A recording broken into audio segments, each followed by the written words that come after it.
May 1945. Germany surrenders. The war in Europe is over. But for thousands of Allied soldiers, the real nightmare was just beginning. The British port of Lübeck. Cargo ships lined up along the docks. Their mission? Repatriate Soviet prisoners of war back to Stalin's Russia. Sounds like liberation, right? It was a death sentence. Operation Keel Haul. The name sounds innocent. The reality was horrific. Under the Yalta Agreement, Churchill and Roosevelt promised Stalin one thing. Every Soviet citizen on Western soil would be sent back. No exceptions. No questions asked. These weren't just soldiers, families, children, old men, people who had been enslaved by the Nazis, forced into labor camps, or captured in battle. They knew what awaited them in the Soviet Union. Stalin considered surrender treason. The punishment? Execution or the Gulag. The betrayal, 125. British and American soldiers were ordered to round them up. Some refugees begged on their knees. Others slit their wrists. Mothers threw their children into rivers rather than let them be sent back. Entire families committed suicide in the camps. Lienz, Austria, 150. June 1, 1945. British soldiers surround a camp of 2,000 Cossacks. They're told they're being moved to Italy. A lie. They're loaded onto trains. When they realize the truth, chaos erupts. British troops use bayonets and rifle butts. Women and children trampled, screaming, blood on the tracks. The scale, 220. Over 2 million people, forced repatriation, packed into cattle cars like animals, sent east, most never seen again. Some shot the moment they crossed the Soviet border. Others worked to death in the frozen wilderness of Siberia. Not everyone obeyed. Some British officers resigned in protest. American soldiers looked the other way, letting refugees escape. One commander called it the most disgraceful act in British history. But the orders came from the top, and the trains kept rolling. Why it happened, 310. Politics. Cold calculation. The West needed Stalin's cooperation for the post-war order. The price? Human lives. Thousands of them. People who fought against tyranny, only to be handed back to it by the very nations they thought would save them. The cover-up, 335. For decades this story was buried. Classified documents, hushed whispers. The Allies didn't want to admit what they'd done. It wasn't until the 1970s that historians started piecing together the full horror. One survivor's story, 4 hours. Nikolai Tolstoy, a Cossack officer, handed over by the British, survived the Gulag, spent 15 years in the camps. When he finally escaped to the West, he wrote about what happened. The British government tried to silence him. Here's the gut punch. These people survived the Nazis. They survived starvation, torture, slave labor. They lived to see liberation. And then their liberators betrayed them. Victory for the Allies. Annihilation for the victims. Some of the people sent back weren't even Soviet citizens. They were from territories Stalin had seized in 1939. Places like Ukraine, the Baltics, Poland. By international law, they shouldn't have been repatriated. Didn't matter. They were loaded onto the trains anyway.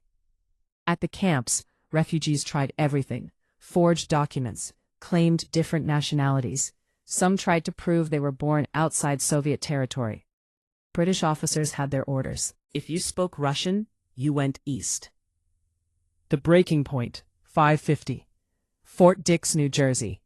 Russian POWs housed in American custody. When they learned they were being sent back, riots broke out. Suicide spiked.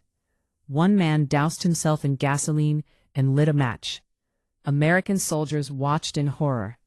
But Washington's orders were clear. The moment these people crossed into Soviet territory, the NKVD was waiting. Secret police, interrogations, show trials. The lucky ones got 25 years hard labor. The rest, executed on sight. Families separated. Children sent to orphanages, brainwashed to forget their parents. We fought World War II for freedom, for human rights, to stop genocide. And then we handed millions of people to a regime that would murder them. The Allies knew, Intelligence reports confirmed Stalin's purges. They sent them anyway. Historians estimate between 2 and 5 million people were repatriated. Of those, approximately 50% were executed or died in the Gulag within 5 years. Entire communities wiped out. Cossacks, Ukrainians, Vlasov's army, all obliterated. General Andrei Vlasov, a Soviet officer who defected to the Germans, formed the Russian Liberation Army. After the war, the Americans captured him, handed him over to Stalin. He was hanged in 1946. His soldiers, executed or sent to die in the camps. Fort Dix wasn't alone. Camp Rupert, Idaho, Camp Shanks, New York. All across America, Soviet citizens were held, then shipped back. President Truman approved it. Eisenhower enforced it. The decision was made at the highest levels. Britain's role was even darker. They used force, bayonets, deception, lies. They told refugees they were going to safety, then drove them straight to Soviet checkpoints. Harold Macmillan, the British official overseeing the operation, later admitted he knew what would happen. A moment of resistance, 8:55. One British officer, Major Davies, refused to hand over a group of Cossack families. He hid them, helped them escape. When his superiors found out, he was court-martialed. Years later, he said he'd do it again, that he couldn't live with himself if he'd obeyed. The human cost, 920. Imagine. You've survived the worst war in human history. You see the Allied flag. You think you're safe. And then the soldiers in that uniform drag you onto a train. Your children crying. Your wife screaming. Heading east to certain death. That was Operation Keelhaul. Praise. The legal aftermath, 950. Praise. In the 1980s, British historian Nikolai Tolstoy sued Lord Aldington, the officer responsible for the Lienz massacre. The trial was explosive.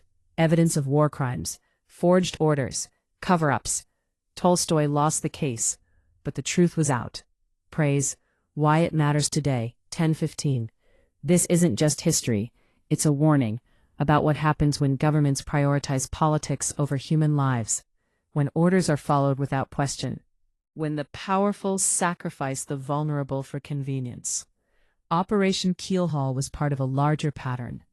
The Allies made deals with Stalin throughout the war, handed over territory, gave him Eastern Europe, Poland, Czechoslovakia, Hungary, all sacrificed to keep the Soviet Union in the fight against Hitler. By 1947, the West realized their mistake. The Iron Curtain descended. The Cold War began. But by then it was too late. Millions were already behind Soviet lines. The people repatriated in 1945 were among the first casualties of that new conflict. Here's what they don't teach you. World War II didn't end with liberation for everyone. For millions, it ended with betrayal. The victory celebrations in London and New York, they were happening while trains full of refugees rolled towards Siberian death camps.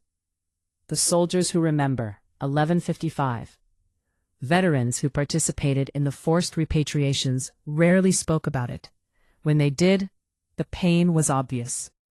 One American sergeant said it haunted him for the rest of his life, that he'd been ordered to commit an atrocity, and he did it. The final betrayal, 1220. The worst part, many of the people sent back had fought for the Allies, resistance fighters, escaped POWs who joined British and American units. They wore Allied uniforms, they bled for the cause, and then they were handed over to be executed. The lesson, 1245. Operation Keelhaul teaches us something dark about human nature. That even the good guys are capable of monstrous acts. That victory doesn't guarantee justice. That sometimes the end of one nightmare is just the beginning of another. Closing. 1310. May 8, 1945. VE Day. Europe celebrates, but in the camps and ports, thousands of refugees wait in terror. They know the trains are coming.